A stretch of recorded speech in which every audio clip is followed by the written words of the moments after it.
예레미야 24장 1절에서 10절 예수님의 비유의 말씀 중에 누가복음 16장에 부자와 나사로의 비유가 있습니다. 어느 마을에 부자가 살고 있었죠. 그는 엄청난 재물을 소유한 자였습니다. 그는 노새노새 젊어노새 늙어지면 못 노나니 날마다 사람들을 초청하여 파티를 엽니다. 부잣집을 출입하는 친구들에게 그는 성공한 친구로 부러움과 선망의 대상이었습니다. 부자의 초청을 받아 출입하는 주민들에게 부자는 마을의 유지 중의 유지로 인정받았을 것입니다. 모든 이들이 부러워하는 성공한 부자였죠. 그런가 하면 그 안은 너무나 대조적인 사람이 있었는데 그는 바로 거지 나사로였습니다. 나사로는 부잣집에서 나오는 음식물 찌꺼기로 허기진 배를 채우게 됩니다. 불량 음식을 먹으니 몸에 이상이 생겨 피부에 헌대가 생깁니다. 영양부실로 기운이 없어 쓰러져 있는 그를 개들이 와서 헌대를 핥는 개만도 못한 인생을 살았습니다. 부잣집을 출입하는 이들이 그런 나사로를 보고 혀를 차며 이렇게 말했을 것입니다. 개만도 못한 인생, 차라리 태어나지 않은 것이 오히려 그에게 나았을 것이라고 말이죠. 불쌍한 인생, 실패한 인생이라고 나사로를 치부했을 것입니다. 세월은 흘러 떵떵거리며 살던 부자도 죽고 거지 나사로도 죽었습니다. 사후 세계에서 부자는 음부의 뜨거운 불 속에서 고통을 당하며 타는 목마름에 고통스러워했습니다. 이에 비해 나사로는 아브라함의 품 안에서 영원 복락을 누리는 자였죠. 부자는 타는 목마름을 해결하고자 나사로로 하여금 혀끝을 시원케 하는 물을 간절히 구했습니다. 사후에게서 보니 부자는 성공한 사람이 아니라 실상은 실패한 인생이었던 것입니다. 반대로 나사로는 실패한 인생이 아니라 성공한 인생이요 복된 삶이었던 것입니다. 사람들의 판단과 정반대였습니다.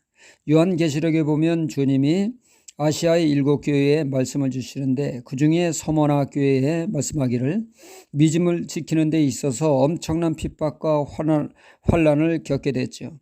경제적으로 매우 어려운 삶을 살고 있었습니다. 그런 궁핍한 삶을 사는 그들에게 주님은 말씀하셨죠. 너희들이 가난하나 실상은 너희가 부자라고 말입니다. 한편 사대교회는 살아있는 신앙이라고 큰소리치는 교회였습니다.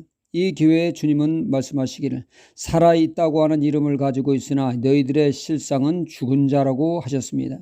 이렇듯 인간적으로 보는 것과 하나님이 보는 시각과의 그 관점이 너무나 다름을 알 수가 있습니다.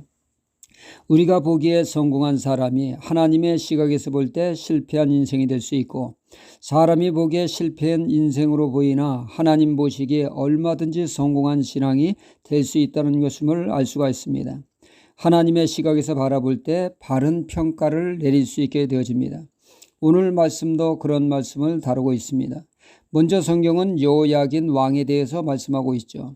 바벨론의 2차 침공으로 인해 여호야긴 왕은 바벨론에 의해 포로가 되고 모친과 왕비, 왕자까지 그리고 쓸만한 기술자들이 바벨론에 끌려가게 됩니다.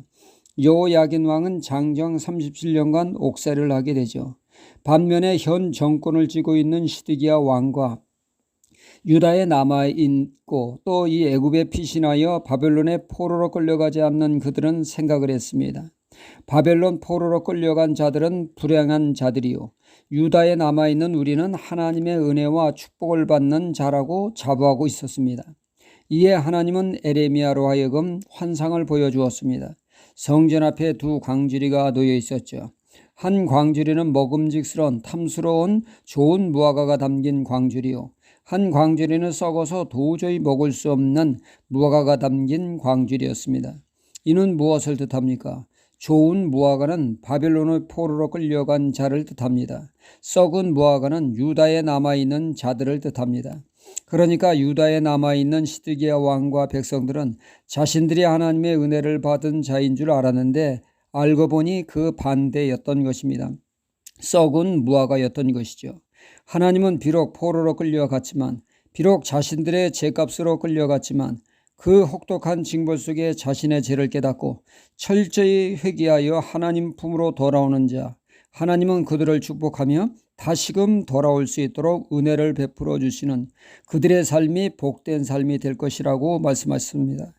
회개하고 하나님께 돌아오는 자, 이들이 바로 좋은 무화과였다는 말씀입니다.